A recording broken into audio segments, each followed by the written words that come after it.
사도행전은 누가가 썼습니다.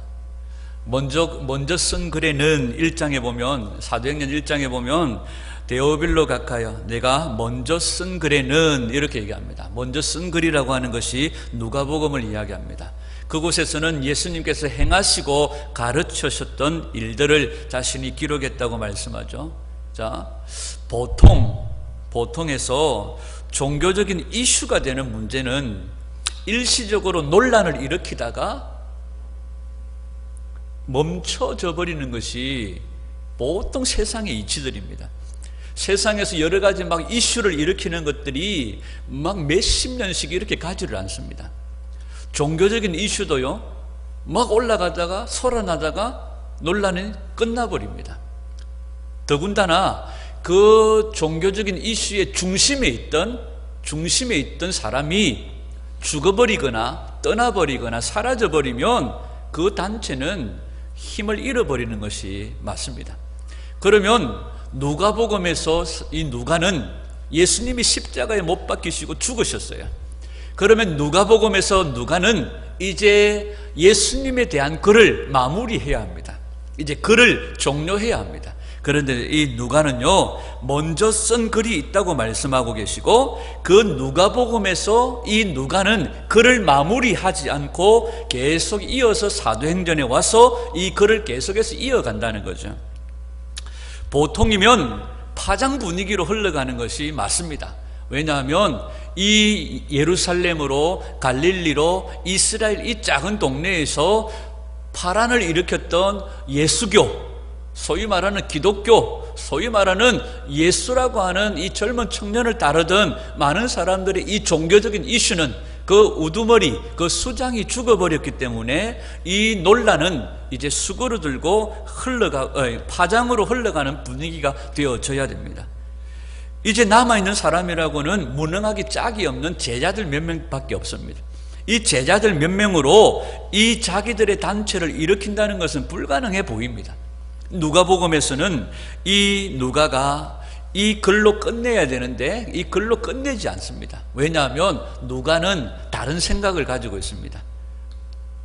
우리가 생각할 때에 예수님께서 이 지상에 계실 때 약속했던 말씀들, 이것이 누가가 생각할 때에는 죽어버림으로 끝나는 것이 아니라 누가가 생각할 때에는 예수님이 이 땅에서 말씀하셨던 그 약속의 말씀들이 이제는 성취되어지고 이제는 이루어지는 시점이 왔다고 누가는 본 거예요. 그래서 누가는 누가복음으로 글을 마무리하지 않고 사도행전을 통하여 예수님이 이 땅에서 약속하셨던 말씀들이 성취되어지고 이루어질 것들을 기대하면서 사도행전을 쓰고 있는 겁니다. 이제는 예수님의 모든 말씀이 헛말이 아니고 예수님의 모든 말씀이 이제 성취될 일만 남았다는 거죠. 모든 사람들의 마음에는 예수님이 십자가에 죽어버렸기 때문에 허망함과 허탈함과 외로움과 고독 속에서 자기들의 집으로 다 뿔뿔이 흩어졌습니다. 그러나 누가는 그게 아니라는 거죠. 예수님께서 이 땅에서 말씀하셨던 그 일들이 이제 성취될 일들만 남았다는 겁니다. 자, 보통 역사에 남을 일이라고 한다면 당사자가 살아있을 때에 그것은 역사에 남을 만한 일들이 계속해서 전진해 나가는 것이 맞습니다. 그런데 예수님은 그렇지 않습니다. 예수님의 일은 죽어야 시작되는 일입니다. 예수님의 일은 죽고 하늘로 올라가셔야지만이 되는 일입니다. 예수님의 죽으심으로 이 세상은 심판을 받은 것입니다. 예수님의 죽으심으로 이제 이 세상은 해체 작업이 들어갑니다. 예수님의 죽으심과 부활하심을 통하여 이 세상은 이제 해체가 되어지고 이 세상은 해체 작업이 들어가는 거예요. 그래서 예수님의 이 일은 죽음으로 시작이 되어지는 거죠. 그래서 이 땅은 예수님의 심판과 예수님의 파괴, 이 세상에 대한 해체 작업만이 남아있다고 우리가 볼 수가 있는 겁니다. 그래서 이제는 예수님이 본격적으로 이 세상의 하나님 백성들을 구원하시고 이 세상을 심판하시고 이 세상을 파괴하시기 위해서 예수님은 죽으시는 것이 마땅합니다. 죽으심으로 그 일이 시작된다고 말씀하는 거죠. 본격적으로 예수님이 죽으심으로 주가 되시고 이 세상을 떠나심으로 예수님이 본격적으로 주로서 활동하기 시작하신다는 겁니다. 이것을 염두에 두고 예수님은 이 세상에 주님의 제자들을 남겨두신 겁니다. 자, 누가복음 24장 46절에서 49절에 보면 이렇게 얘기합니다. 또 이르시되 이같이 그리스도가 고난을 받고 제3일에 죽은 자 가운데서 살아날 것과 또 그의 이름으로 죄 사함을 받게 하는 회개가 예루살렘에서 시작하여 모든 족속에게 전파될 것이 기록되었으니 너희는 이 모든 일의 증인이라. 볼지어다 내가 아버지께서 약속하신 것을 너희에게 보내리니 너희가 위로부터 능력으로 입혀질 때까지 이 성에 머물라. 이렇게 말씀하세요. 자, 능력으로 입혀질 때까지 이 성에 머물면서 누구를 기다리라고 하십니까? 성령을 기다리라고 하시는 거예요. 여러분, 우리가 왜 성령을 받아야 합니까? 오늘 우리가 읽은 본문 말씀에 성령이 임하심으로 불이 혀같이 갈라지는 현상들이 나타나고 방언이 터지고 외국어를 말하고 기적이 일어나고, 여러분, 성령을 우리가 구해야 될 이유는 이것이 아닙니다. 왜 우리가 성령을 구해야 됩니까? 그 앞에 보면 죄 사함을 받게 하는 회개가 예루살렘으로부터 시작하여 모든 족속에게 전파될 것이 기록되어졌다는 거죠. 예수님은 약속하신 성령을 기다리라고 말씀하시면서 우리에게 무슨 문제를 이야기하시느냐 하면 죄사함이라는 문제를 이야기하세요. 죄사함. 여러분, 예수님께서 이 세상 사람들에게 버림을 받고 십자가에 죽으시면서 예수님은 이 죄 문제를 우리에게 다루고 계십니다. 예수님이 십자가에 죽으심으로써 이 죄는 우리가 생각하는 흔히 말하는 그런 죄하고는 다른 겁니다. 예수님이 말씀하시는 이 죄는 남의 밭에 호박 따먹고 남의 자전거 훔치고 남의 마늘 훔쳐먹고 이런 것을 얘기하지 않습니다. 이거는 부수적인 겁니다. 예수님이 십자가에 죽으심으로 십자가의 입장에서 바라보는 예수님의 죄는 이제 딱 구분되어집니다. 예수 그리스도를 주인으로 인정하느냐 하지 않느냐, 예수님을 나의 주 나의 하나님으로 믿느냐 안 믿느냐, 예수님을 믿지 않느냐, 다른 말로 하면 예수님을 메시아로 인정하느냐 안 하느냐, 이것밖에 없습니다. 여러분, 예수님을 믿지 않는 것이 죄라는 것입니다. 이것이 예수님의 십자가 입장에서 바라보는 예수님의 관점이에요. 다시 말합니다. 예수님을 메시아로 인정하지 않는 것이 곧 최후의 죄가 된다는 사실입니다. 그것을 위해서 이 땅에 죄 사함을 얻게 하는 그 일들을 위해서 제자들을 남겨주시고 그 제자들이 성령 받아서 이 세상 사람들에게 예수님을 믿지 않는 것이 죄다, 그래서 너희들은 이 예수 그리스도의 증인이 되어져라. 그래서 그 증인으로 삶을 살기 위해서 우리에게 성령을 기다리라고 말씀하고 계시는 겁니다. 여러분, 이 세상이 예수님에 대하여서 지은 죄를 회개하는 자만이 멸망을 피해서 이 세상과 함께 멸망을 당하지 않는다고 말씀하는 거죠. 예수님을 내 인생의 주인으로 메시아로 믿고 살아가는 자들이 이 세상이 해체되어지고 파괴되어지고 멸망당할 때 이 세상과 함께 멸망당하지 않는다고 말씀하십니다.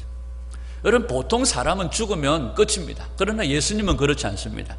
예수님은 죽으심으로 인하여서 완전히 저주를 받아 죽을 처지가 되어진 우리들을 살려내시기를 시작하시는 거죠. 여러분, 예수님이 죽으심으로요, 이 세상은 이미 심판받은 겁니다. 영접해야 될 분을 죽여버린 거예요. 믿어야 될 분을 죽여버린 거예요. 죽이지 말아야 될 분을 죽여버린 겁니다. 예수님을 나의 메시아로 인정해야 되는데 그를 죽여버린 거예요. 그래서 이 세상은 이제 완전히 저주를 받아서 죽을 처지가 되어졌다고 성경은 말씀하십니다. 자, 예를 들어서 우리가 집에서요, 자, 오늘 대표적으로 누구를 한번 해봐요. 우리 전두희 권사님이 집에서 열심히 성경책을 막 읽고 있어요. 열심히 막 성경책을 읽고 있고, 우리 장로님 옆에서 열심히 찬송을 막 부르고 있어요. 둘이가 너무 이쁘게 아름답게 신앙생활을 잘합니다. 그 옆에서 보고 있던 임성훈 집사님이, 야, 우리 장로님은 우리 아내 되시는 권사님을 참 사랑하시는군요. 이렇게 말하지 않고, 야, 우리 장로님은 우리 권사님을 참 신앙하시는군요. 참 믿으시는군요. 우리 이런 표현들을 안 쓰잖아요. 정말로 훌륭한 사람들을 보면서 나는 당신을 신앙합니다, 나는 당신을 믿습니다, 이렇게 말하지 않아요. 우리가 아무나를 보고 신앙을 가지고 아무나를 보고 믿음을 가지지를 않아요. 여러분, 구체적으로 성경은 한 인물밖에 우리의 신앙의 대상이 없다고 말씀하시는 거예요. 구체적으로 한 인물밖에 예수님에 대하여 관심을 갖고 예수님을 사랑하는 자들을 우리는 신앙이라고 말하고, 예수님과의 관계를 우리는 신앙이라고 말해요. 우리는 남편을 사랑하는 그 부인을 바라보면서, 야, 당신은 남편을 진짜 신앙하시는군요, 이렇게 말하지 않습니다. 왜? 유일한 우리의 신앙의 대상은 예수 그리스도밖에 없기 때문이죠. 아멘. 그래서 이 세상에는요, 우리가 믿고 의지해야 될 사람들이 많아요. 사실상 믿을 만한 사람들이 많아요. 그러나 그 사람들이 다 우리의 믿음의 대상, 신앙의 대상은 아니라는 겁니다. 우리가 믿을 만한 사람을 믿는다고 해서 그 사람이 우리의 믿음의 대상이 되지 않는다는 거죠. 성경은 우리에게 분명하게 얘기합니다. 천하 인간 가운데 오직 우리를 구원할 이는 예수 그리스도밖에 없다고 말씀하시는 거죠. 오로지 예수님만을 믿고 사랑하는 그것을 우리는 믿음이라고 말하고 신앙이라고 말하는 겁니다. 여러분, 하나님께서 이 세상을 창조하셨어요. 하나님이 이 세상을 창조하신 것을 믿습니다, 우리는. 아멘. 그러나 그것을 우리는 믿음이라고 말하지 않습니다. 여러분, 홍해가 갈라진 것을 믿어요. 여리고성이 무너진 것을 믿어요. 우리는 그러나 그것을 믿음이라고 말하지 않습니다. 오직 성경에서 말하는 믿음이라고 하는 것은 예수 그리스도를 신앙하는 것, 예수 그리스도와의 관계를 우리는 신앙이라고 말하고, 오직 유일한 대상 예수님만을 향한 믿음, 신앙을 우리는 믿음이라고 말하는 것입니다. 여러분, 오직 예수님만을 믿는 것을 죄 사함을 받을 수 있는 믿음이라고 말하는 거죠. 우리가 하나님이 천지 만물을 창조하셔서 나는 하나님 창조주이신 것을 믿어, 이게 믿음, 이게 우리에게 구원을 주는 믿음이 아니라는 거예요. 다시 말하면 오직 예수님을 믿는 믿음만이 죄 사함을 얻게 하는 믿음이라고 성경은 가르쳐 준다는 겁니다. 여러분, 그러면 우리가 어떻게 죄 사함을 받을 수 있습니까? 우리가 여기서 나오는 이 주변에 있는 제자들의 형편을 우리가 좀 알아야 됩니다. 여러분, 이 제자들은 우리하고 다릅니다. 손을 얹어 기도하니까 기적이 나타났어요. 병자들이 나았어요. 방언을 말하고 능력을 행하고 귀신들이 떠나가는 역사들이 있었어요. 여러분, 이 제자들이요, 예수님과 같이 다니면서 그들이 경험하고 체험하고 습득한 그들의 경험은요, 우리하고 상상을 초월합니다. 우리 이건석 집사님이 기도하실 때 주님의 옷자락 만지고 눈물로 주의 발을 씻으면, 이건 우리가 머릿속으로 그리는 거지만 예수님의 제자들은요, 진짜로 예수님의 발을 씻겼어요. 제가 그 갈릴리 바닷가에 가가지고요, 갈릴리 호숫가에 가가지고 발을 담그면서 그런 생각들을 했습니다. 이 물에 예수님도 발을 담갔겠지. 그 발 담근 물이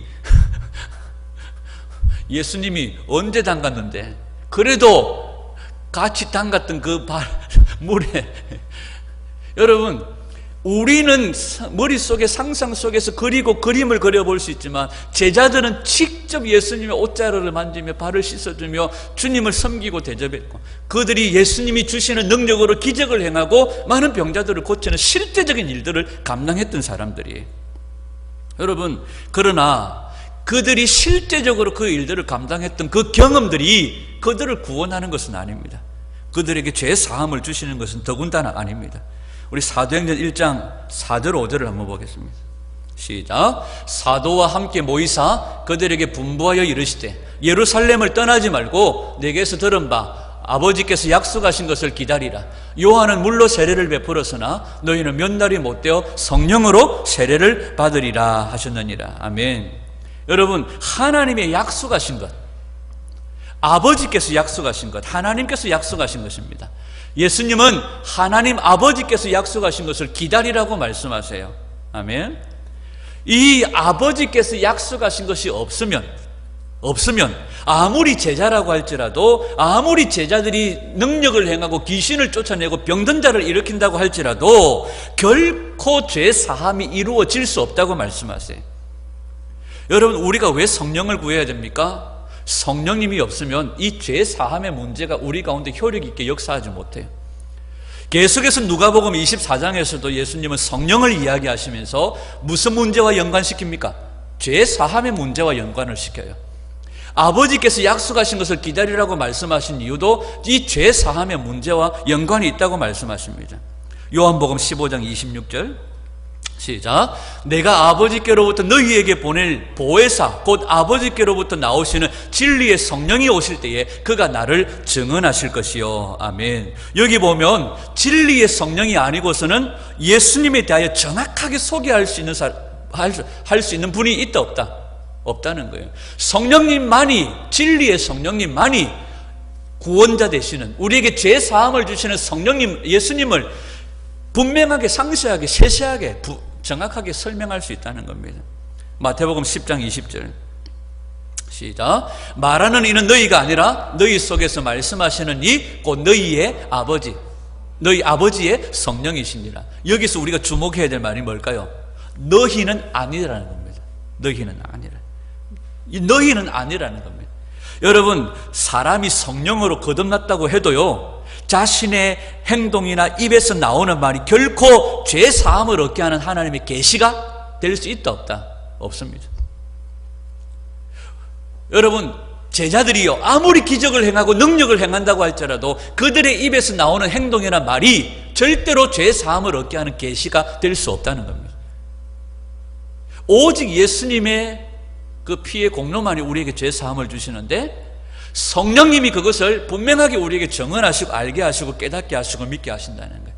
그래서 아버지의 약속하신 성령을 기다리라고 말씀하시는, 이 아버지의 약속하신 성령님이 아니면 이 죄 사함의 문제를 우리가 얻을 수 없다고 말씀하시는 겁니다.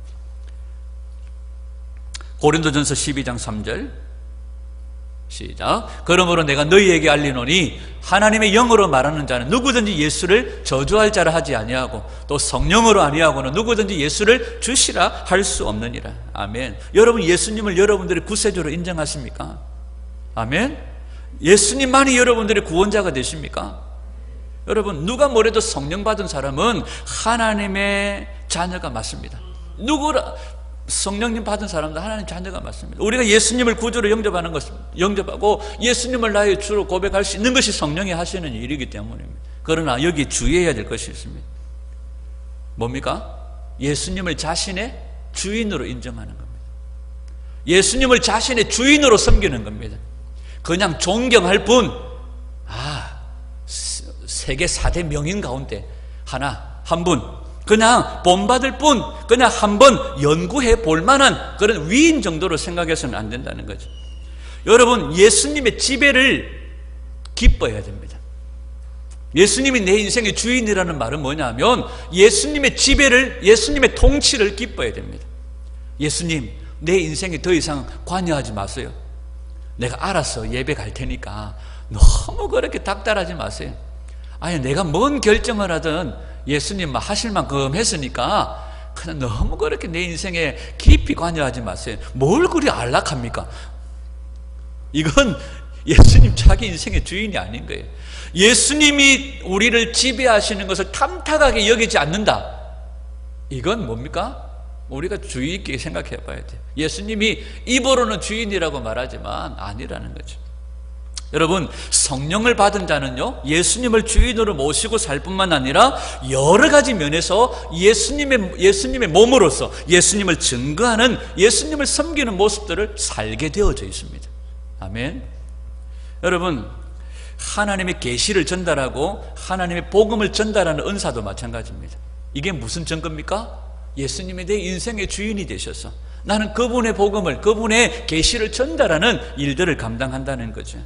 자, 예를 들면 우리가 전문직을 가진 사람들이 있습니다. 정형외과 의사를 한번 우리가 예를 들어 볼게요. 정형외과 의사, 저기 미국의 존스 홉킨스 대학에서 박사학위를 받으시고 뼈 마디마디는 막 눕혀놓고도 막 끼워 맞출 수 있는 그런 실력을 가진 이 정형외과 의사가 자기가 하나님을 위해서 자기가 가지고 있는 이 기술과 실력을 가지고 하나님께 영광을 돌려드리겠다고, 그래서 그냥 교회 출석하고 열심히 신앙생활을 하지만 자기가 가지고 있는 이 외과 의사의 기술을 가지고 하나님께 영광을 돌려드리겠다고 큰 자부심을 가지고 있습니다.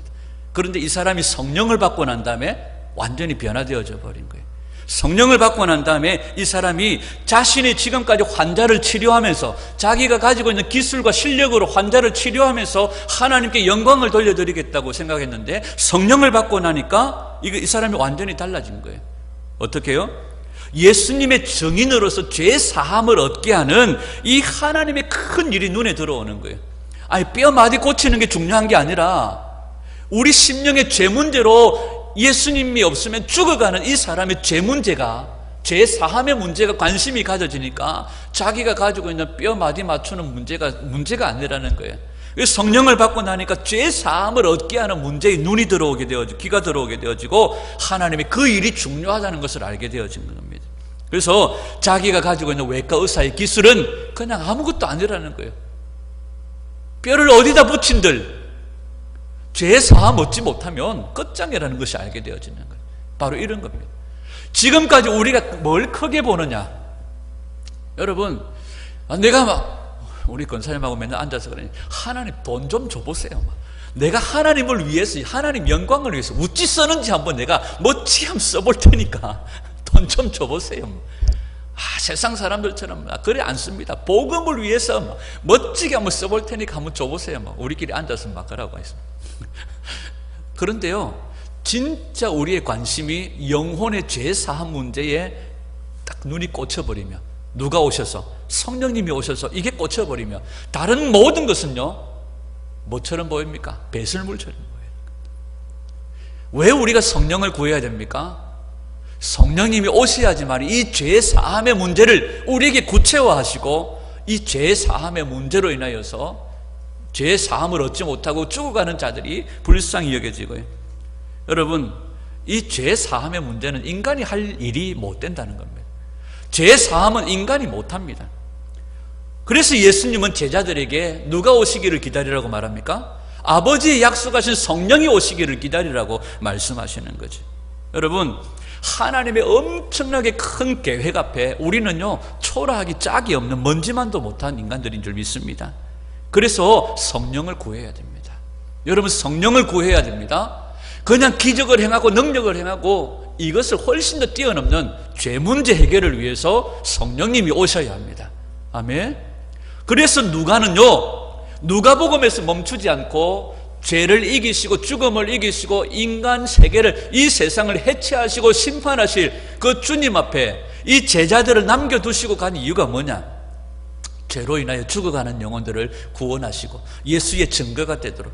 그런데 그 예수의 증거를 어떻게 감당하느냐? 성령님이 오셔야 감당합니다. 그래서 성령을 구하라고 말씀하시고 우리를 남겨두시고 성령님과 함께 이 죄 사함의 문제를 온 세상에 증거함으로 이 세상이 멸망할 때 예수님을 메시아로 믿고 이 세상과 함께 멸망당하지 말라는 겁니다. 그래서 성령을 구하라고 말씀하시는 겁니다. 여러분, 우리 부암로교회가 여기서 멈추지 않고 계속적으로 성령을 구하고 성령 받아 죄로 인하여 죽어가는 영혼들을 죄 사함 얻게 하고 이 세상 멸망할 때에 예수님을 메시아로 믿고 예수님을 구주로 영접하여 이 세상과 함께 멸망당하지 않도록 성령님과 함께 이 죄 사함을 얻게 하는 회개의 복음을 세상 끝까지 전가하는 그런 교회가 되기를 주님의 이름으로 축원합니다. 아멘. 오늘 본문 1절을 한번 보십시다. 2장 1절 시작. 오순절날이 이미 이름에 그들이 다 같이 한 곳에 모였더니, 여러분, 오순절은 6월절 이후 50일째를 얘기합니다. 오순절. 여러분, 성령님이 언제 오셨습니까? 오순절날에 오셨습니다. 그들이 모인 곳에 오셨습니다. 약속하신 성령을 기다리고 기도했던 그곳이 오셨습니다. 모였다고 얘기하는데요, 이 모였다는 이 말이 미완료 시제로 되어져 있습니다. 그러니까 한 번만 모인 것이 아닙니다. 모이고 또 모였다는 겁니다. 여러분, 교회는 모이기를 힘쓰는 교회가 돼요. 전에도 말씀드렸던 것처럼 교회는 모닥불 같은 교회가 되어져야 됩니다. 장작을요 어쨌든 얹혀놓고 바람을 불어야 돼. 그래야 불이 타오릅니다. 근데 장작을 다 떨어뜨려 놓으면 바람 불면 불 꺼져버립니다. 교회는 모닥불 같은 교회가 되어져야 됩니다. 그래서 모이기를 힘써야 됩니다. 여기 모였다는 말은 미완료 시제입니다. 모이고 또 모여야 됩니다. 내일 또 모입니다. 너무 좋습니다. 내일 저녁 또 모입니다. 그럼 하룻밤 더 자고 나면 또 모입니다. 얼마나 좋아요. 안 좋은 모임. 여러분, 제자들은요 오순절에만 모인 것이 아니라 계속적으로 오순절이 되기까지 지속적으로 모였습니다. 모여서 뭐합니까? 아버지의 약속하신 것을 기다리고 있는 거죠. 사도행전 1장 14절에 보면 여자들과 예수의 어머니 마리아와 예수의 아우들과 더불어 마음을 같이하여 오로지 뭐에 힘쓰더라? 기도에 힘쓰더라. 모여서 뭐합니까? 기도하고 있어요. 뭘 기도합니까? 약속하신 성령을 기다리고 있는 거예요. 성령 오면 뭐합니까? 죄 사함의 문제를 전파하고 증거하여 예수님을 메시아로 영접하여 이 세상 멸망당할 때 함께 멸망당하지 않도록, 이게 성령이 오시는 이유입니다. 여기 보면 모여서 그들이 다 같이 한 곳에 모여 오로지 기도에 힘쓰더라 이렇게 말하죠. 이 힘쓴다는 말이 지속적으로 힘을 쏟는 것을 얘기합니다. 예수님의 말씀을 기억하면서 계속적으로 주님께서 보내주시겠다고 약속하신 성령을, 보혜사를 기다리며 그 기도에 힘을 쏟는 것을 얘기합니다. 한글 성경에는 2장 1절에 이 오순절날이 이미 이름에 이렇게 시작합니다. 그런데 원래 원어에 보면 이 앞에 카이라는 접속사가 있어요. 카이라는. 이 카이라고 하는 접속사는 그리고 뭐 이런 뜻입니다.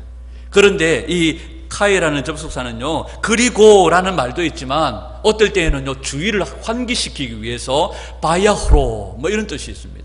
그러니까 이들이 지속적으로 기도에 힘썼더니 짜잔, 바야흐로 뭐가 했다는 겁니까? 성령님이 오셨다 뭐 이런 뜻입니다. 개봉박두 뭐 이런 뜻입니다. 여러분, 누가는요, 예수님께서 약속하신 성령님께서 마침내 오신 그날 카이라는 접속사를 통하여 마침내 기다리던 힘쓰고 기도했더니 바야흐로 성령님이 오셨다 이런 말씀을 하시는 거예요. 짜잔! 여러분, 우리가 약속하신 성령을 구하며 기도할 때 누가복음 11장에 구하는 자에게 뭘 주시지 않겠느냐? 성령을 주시지 않겠느냐? 왜 성령을 구하실랍니까? 이 세상에 해체당하고 이 세상 파괴당하고 멸망당할 때에 예수님 믿고 이 세상과 함께 멸망당하지 않도록 우리 자신들이 예수님 메시아로 주인으로 삼고 예수님의 통치를 기뻐하고 세상 가운데 죽어가는 영혼들을 살려내라고 우리에게 성령이 필요하신 겁니다. 아멘. 우리가 말하는 것은 부족해요. 너희는 아니라 말하는 이는 성령이시라고 말씀하시는 거예요. 자, 다시 한번 보십시다. 오늘 이 제자들이 모여서 뭐합니까? 소위 기도라는 것을 하고 있어요. 기도. 그런데 왜 이들이 기도하고 있습니까? 이 본문만 딱 놓고 보면 예수님이 훌쩍 떠나버리신 거예요. 40일 동안 부활하신 몸으로 제자들에게 막 보여주시다가 갑자기 구름이 막 이렇게 하더니 막 그냥 쑥 올라가 버리시는 거예요.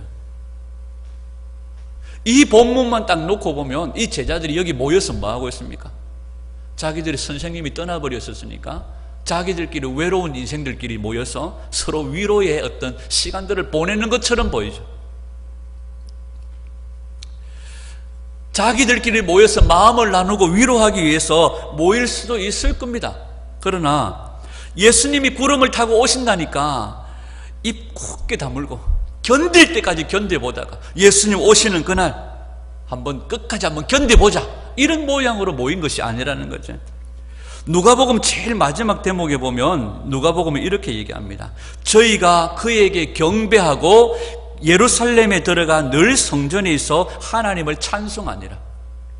예수님이요 부활하시고 난 다음에 이들은요 예수님이 승천하시고 난 다음에 예루살렘으로 돌아가는데 투덜투덜 이렇게 가지 않았어요.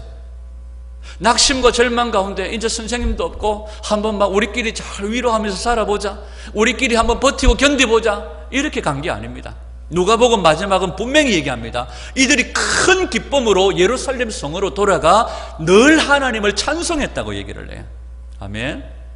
이들에게는 뭐가 있었어요? 큰 기쁨이 있었습니다. 이들이 갖는 기쁨은요 그냥 보통 기쁨이 아닙니다.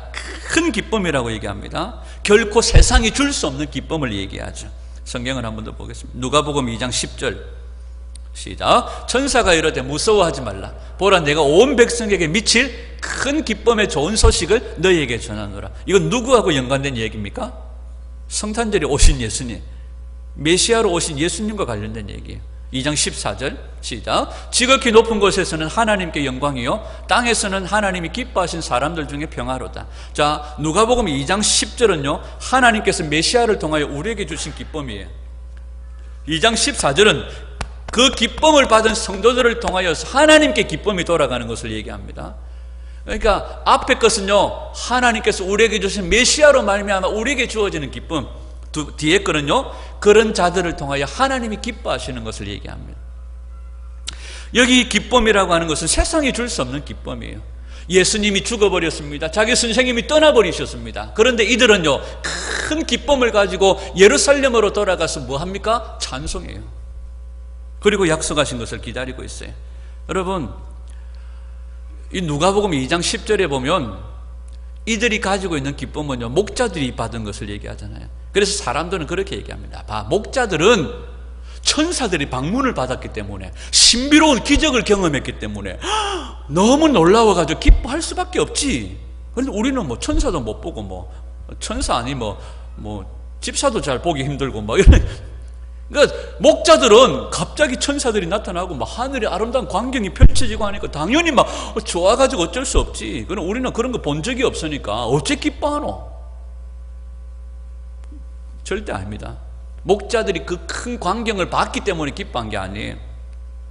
만약에 그들이 큰 어떤 체험적인 것으로 인해서 기뻐했다면 그 체험이 사라지고 나면 그 기쁨은 똑같이 사라져 버리는 거예요. 그러나 이 제자들에게 있어서 그 기쁨은 끝까지 사라지지 않았다는 겁니다.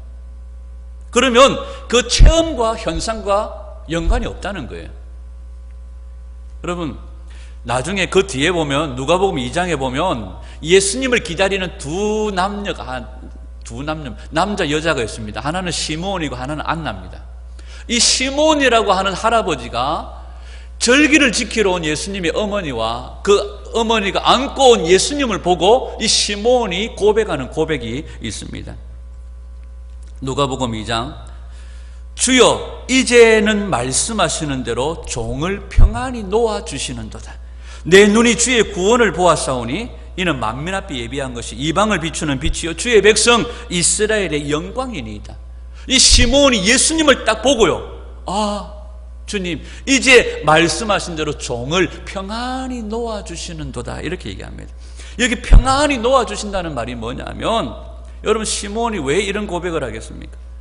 여러분 시므온이요 할아버지가 그냥 노인정에서 바둑 두고 장기 두고 그냥 안전하게 취미생활하다가 여생을 보내다가 그냥 이 세상을 떠나겠다고 마음먹은 사람이 아니에요.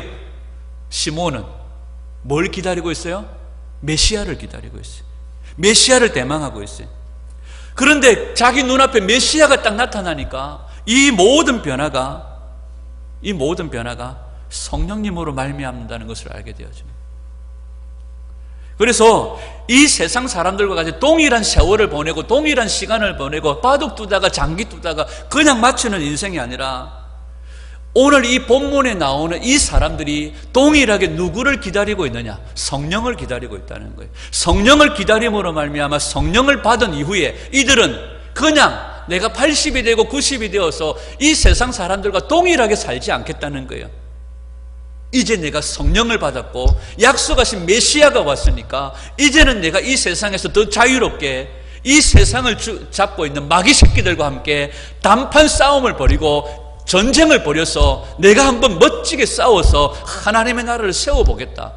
이 고백으로 시므온이 지금 선포하고 있는 거예요. 우리 같으면 어떡할까요? 야, 이제 막 기다리던 예수님 오셨네, 반갑습니다, 일 보이소 하고 막 나는 이제 노인정으로 갑니다, 이제 막 성전에 더 이상 안 올랍니다. 이게 아닙니다. 오늘 이 제자들이 보여주는 모습이 뭡니까? 제자들이 고대하고 있는 것이 바로 성령님이십니다. 성령님이 오시고 난 다음에 이들은 뭐합니까? 이제 진짜로 이 세상의 주관자들과 담판을 벌이려고 하는 겁니다. 여러분, 누가복음에서 끝나지 않고 예수님의 죽으심으로 말미암아 이제 본격적인 예수 그리스도의 일들이 시작되어짐을 믿으며 우리에게 약속하신 성령을 기다리라고 말씀하시는 거예요. 그 약속하신 성령은 죄 사함의 문제와 연관되어져 있다고 말하는 거예요. 그래서 이제는 성령 받은 우리들이 죄 사함을 얻게 하기 위해서 이 세상을 붙잡고 있는 마귀 새끼들과 담판을 벌이는 그 삶을 살아가는 자들이 제자라는 거예요.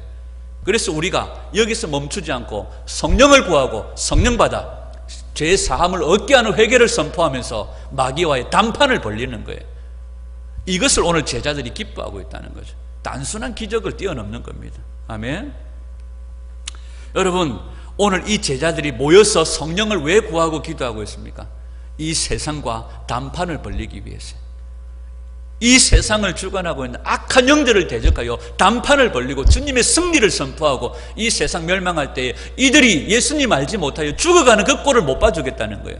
성령님과 함께 단판을 벌리기 위해서 오늘 성령을 구하고 있다는 사실입니다. 그리고 이들은 그 마음속에 뭐가 가득해요? 기쁨이 가득 차 있습니다. 다른 말로 하면요, 죽기 아니면 살기입니다. 그것도 즐거움을 하는 거예요. 아멘. 우리가 이 2018년을 마지막 보내는 이 송년주일에 오늘 누가가 바라보았던 것처럼 예수님이 죽으심으로 끝이 아니다. 2018년이 끝이 아니에요. 이제 우리에게는 새날이 있습니다. 이제 우리가 이 시점에서 새로운 각오를 해야 됩니다. 성령을 구하시기를 바랍니다. 그래서 사람들로 하여금 죄 사함을 얻게 하는 이 회개의 복음을 담대하게 선포하여 오늘도 마귀의 종로를 타다가 죽어가는 영혼들을 건져내는 그 일에 영적 단판을 벌리시기로 결단하고 더 나아가는 은혜가 있으시기를 축복합니다. 우리 부암동교회는 더 전진할 것입니다. 아멘. 더 전진할 것입니다. 세상 사람들의 그 죄 사함의 문제를 위해 오늘 우리는 더 힘차게 달려갈 것입니다. 그 일들을 위해서 우리는 마음을 같이 해야 되고요, 성령을 구해야 되고요. 여러분, 우리가 교회 다니는 것이요, 그냥 한때의 기분과 흥분으로 성경 공부하고 뭐 예배 드리고 그게 아니에요. 정말 즐거운 마음으로 해야 됩니다. 이 성령님이 우리 가운데 오심으로 이들은 완전히 달라져 버린 거예요. 완전히 사람이 변화되어져 버린 거예요. 여러분, 성령을 받아야 성도입니다. 성령을 받아야 성도입니다. 성령 없으면 성도가 아닙니다. 성령 없으면 이 죄 사함에 대하여서 우리에게 구체적으로 알게 하시고 깨닫게 하시고 믿게 할 수 없다는 겁니다. 이 성령 없이는 우리가 세상과 단판 싸움을 할 수 없다는 겁니다. 여러분, 이게 하나님의 약속하신 바입니다. 여러분, 우리가 성령을 구하기를 축복합니다. 성령 받아 예수님의 증인 되기를 소원합니다. 지금까지 봐왔던 그런 관점으로 계속해서 세상을 보는 것이 아니라 이제 완전히 다르게 세상을 볼 수 있기를 원합니다. 눈에 보이는 모든 이들이 죄 문제 해결을 하지 못하여서 죽어가는 영혼들, 그들의 죄 사함의 문제들을 우리가 꼬집어주고 예수님만이 우리의 믿음의 대상임을 선포하고 증거해요. 더 나아가 이 지역과 도시와 민족과 열방을 깨우고 살리는 마귀의 권세들을 무너뜨리고 승리하신 주님과 같이 단판 싸움을 벌려서 이 세상 멸망할 때에 함께 죽어가는 것을 보면서 우리가 그냥 안타까워하는 것이 아니라 한 영혼이라도 더 건져내려고 힘차게 달려가는 그런 저와 여러분들이 되기를 소원합니다.